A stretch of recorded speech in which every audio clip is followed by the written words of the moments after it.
mengingat apa yang penting di dalam hubungan dengan Dia.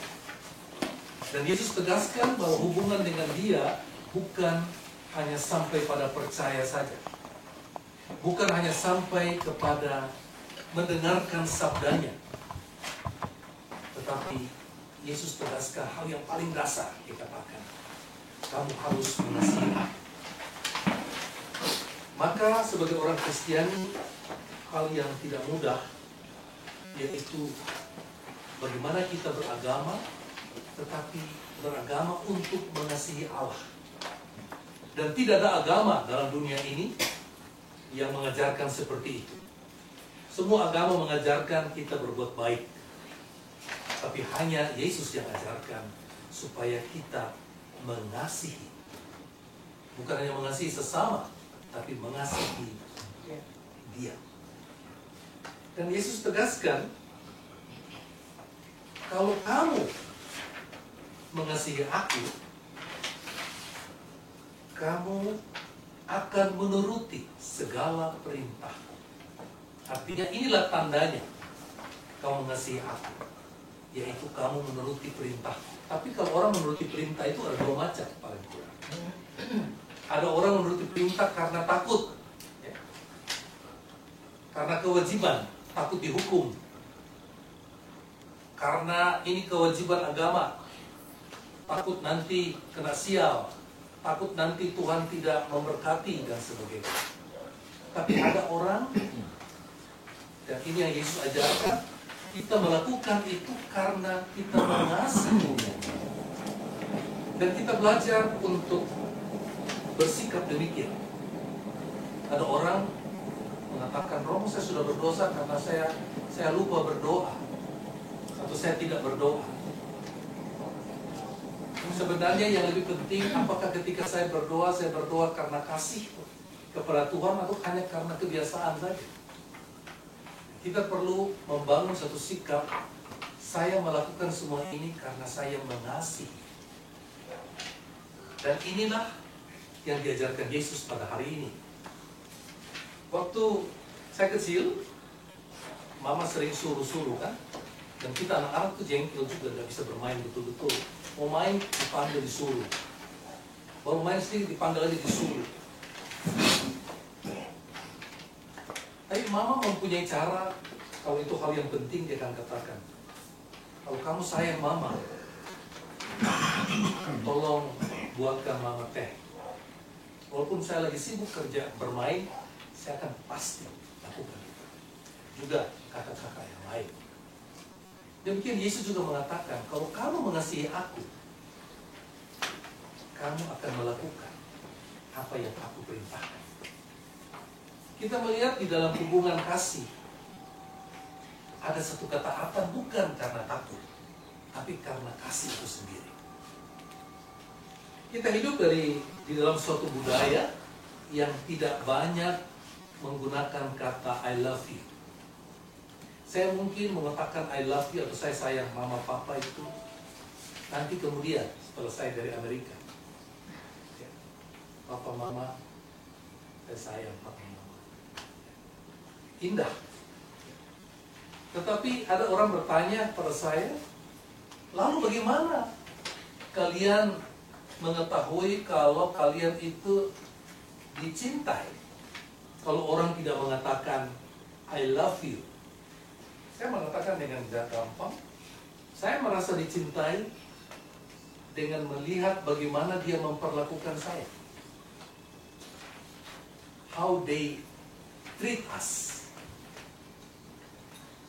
Dan kita belajar tentang bahasa cinta. Bahasa cinta itu bukan hanya I love you. Bahasa cinta itu dengan memberikan kata-kata yang baik. Kalau orang berbicara yang baik tentang kita kepada orang lain, dia itu mencintai kita. Dia berbicara tentang kelebihan-kelebihan kita, tentang kebaikan-kebaikan kita, berbicara tentang kekaguman terhadap kita. Itulah tanda dia mencintai kita. Karena apa? Dia mampu melihat kebaikan itu. Inilah tandanya orang mengasihi, kalau dia mampu melihat kebaikan orang itu dan bukan hanya keburukannya. Orang yang tidak mempunyai cinta, dia tidak mampu melihat itu. Maka yang dia lihat hanyalah kekurangan. Karena itu kita ketika mulai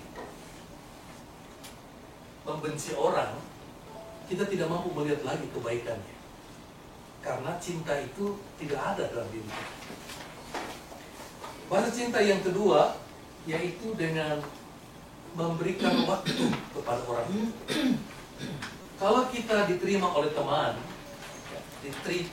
kita bisa rasa kalau teman itu memberikan kita waktu yang berkualitas atau hanya karena dia berikan acara saja. HP ini paling mengganggu bahasa cinta.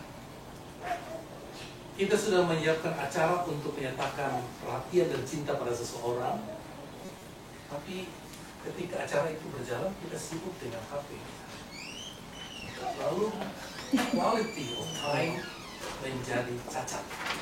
Orang yang mau di-treat merasa tidak dihargai.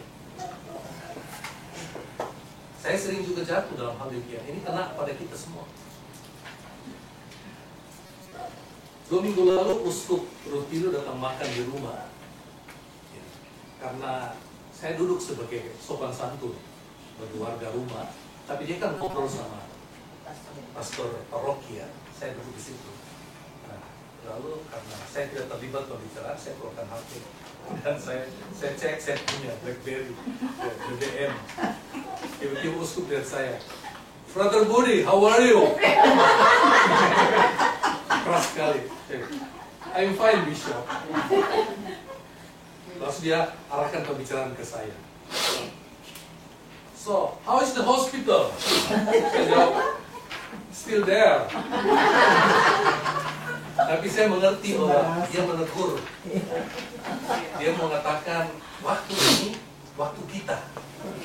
Jangan. Saya disadarkan bahwa kita perlu bersikap sensitif terhadap hal itu. Orang merasa tidak dihargai ketika kita mulai menggunakan benda ini. Walaupun kita tidak punya maksud. Tapi itu benar. Bahasa cinta yang ketiga, yaitu dengan memberikan hadiah. Hadiah itu tidak selalu harus mahal. Tapi hadiah bisa diberikan dan bisa dirasakan sebagai sekedar atau sebagai tanda cinta. Jadi kalau kita memberikan hadiah, hendaknya itu memang muncul dari karena kita mau memberikan cinta, bukan karena oh dia pernah kasih saya mesti balas. Harus ada dari hati yang sukacita memberi. Selain itu, bahasa cinta juga dalam bentuk approach fisik, cara kita menatap dia, cara kita menyentuh. Ada orang-orang yang sangat membutuhkan bahasa cinta tertentu dan kurang bahasa cinta yang lain. Kita harus mahir dalam memperhatikan hal itu. Sama juga kita harus memperhatikan penggunaan kata-kata. Bahasa cinta yang kelima itu bahasa kita, yaitu bahasa afirmasi, bahasa yang meneguhkan. Sebab dalam berbicara pada orang, sekurang-kurangnya kita bisa menggunakan kata-kata yang menjatuhkan tanpa maksud jelek, menjatuhkan semangat, menjatuhkan harga diri, mengecilkan hati, ya, discourage. Tapi juga kita menggunakan kata-kata yang membuat orang merasa kerasan. Saya menikmati percakapan semalam dengan Romo Nardi. Ini hal yang sudah rindu saya. Sudah lama saya hilang, yaitu punya rekan imam yang asik kita bercengkrama sebagai orang Indonesia. Dan akui Romo Nardi satu pribadi yang pleasant, menyenangkan. Kami berbicara tentang orang, tapi semua kami berbicara tentang kebaikan orang. Dan kami merasa nyaman sekali. Dan saya kira itu hal yang positif. Tapi kita sadar bahwa kita juga bisa menggunakan kata-kata untuk membuat orang merasa tidak nyaman. kita perlu menjaga hal itu. Dalai Lama mengatakan, kalau kamu tidak mampu menolong orang, tidak apa. Tapi jangan merugikan orang itu. Kalau kamu tidak mampu mencintai orang itu, mungkin oke. Tapi jangan merendahkan dan menyakiti dia. Saudara-saudari yang terkasih, Yesus mengajarkan kita supaya kita melakukan apa yang Dia perintahkan sebagai tanda bahwa kita mengasihi Dia. Tapi juga kita hanya bisa setia melakukan tugas-tugas yang Dia percayakan kepada kita kalau kita memiliki kasih kepada Dia. Kalau orang tidak mempunyai kasih, maka tugas-tugas yang paling mulia pun itu dijalankan hanya sebagai kewajiban. Dan dia biasanya tugasnya bagus, jalan berhasil, tapi penuh dengan marah-marah, tidak sabar. Tapi kalau orang itu penuh dengan cinta, dia melakukan satu tugas, maka tugas itu juga dipenuhi dengan cinta. Dan ini perlu dilatih dengan kemauan. Mungkin kita bilang, waduh sulit sekali. Tetapi karena sulit, maka Yesus mengatakan pada ayat berikutnya, dikatakan, jika kamu mengasihi aku, kamu akan menuruti segala perintahku. Kemudian dikatakan apa? Aku akan minta kepada Bapa supaya mengutus, memberikan kepadamu seorang penolong. Berarti dia ngerti dong, kita ini sulit. Aku akan minta pada Bapa supaya memberikan kepadamu seorang penolong yang lain. Yaitu siapa? Roh Kudus. Dan dikatakan di situ Roh Kudus yaitu roh kebenaran,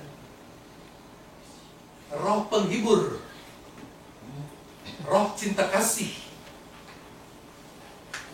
roh yang memberikan pada kita keberanian untuk hal-hal yang telah mengecilkan hati kita. Dan kita diminta untuk memperhatikan hal ini. Karena kita memang tidak mampu, maka kita perlu memperhatikan roh ini yang dijanjikan. Dan karena itu dijanjikan, maka kita harus percaya. Dan tidak pernah rugi kita percaya. Karena itu, sebelum kita menjadi orang yang baik, sebelum kita menjadi orang yang lebih benar, kita harus menginginkan hal itu. Dengan kita menginginkan, maka kita mulai terbuka terhadap spirit yang diberikan untuk menolong kita. Dan untuk itu juga kita harus memulai dengan suatu keputusan. Mulai sekarang saya mau belajar untuk menjaga kata-kata saya. Supaya kata-kata saya kata-kata yang membangun, dan tidak boleh ada satu kata saya pun yang membuat orang lain terperosok. Itu satu resolusi. Roh Kudus membantu orang yang seperti itu. Dia tidak membantu orang yang tidak peduli. Dia tidak bisa membantu, atau dia tidak mau. Seringkali kita berkata, kita meminta Roh Kudus supaya kita bisa memakai Roh Kudus itu. Ada orang pikir Roh Kudus itu adalah roh yang memberikan kita kesaktian, supaya saya bisa berkata-kata dalam bahasa roh, saya bisa mengerti firman, saya bisa menasihati orang. Kita seakan-akan memakai Roh Kudus itu. Padahal tidak. Roh Kudus justru kalau ada pada kita, kita harus biarkan diri kita dipakai oleh Dia. Bekerja sama dengan Dia. Karena itu, mari kita merindukan hal itu dan membawa itu di dalam doa-doa kita setiap hari. Sebelum kita berdoa, kita meminta supaya kita dipenuhi dengan roh yang baik, roh yang kudus, roh yang bijak, roh yang lembut, roh yang jujur, roh yang membawa kita pada kerendahan hati, roh yang menyukai pada hal-hal yang positif. Sebab tanpa itu kita akan dikuasai oleh roh yang lebih gelap. Dalam nama Bapa dan Putra dan Roh Kudus. Amin.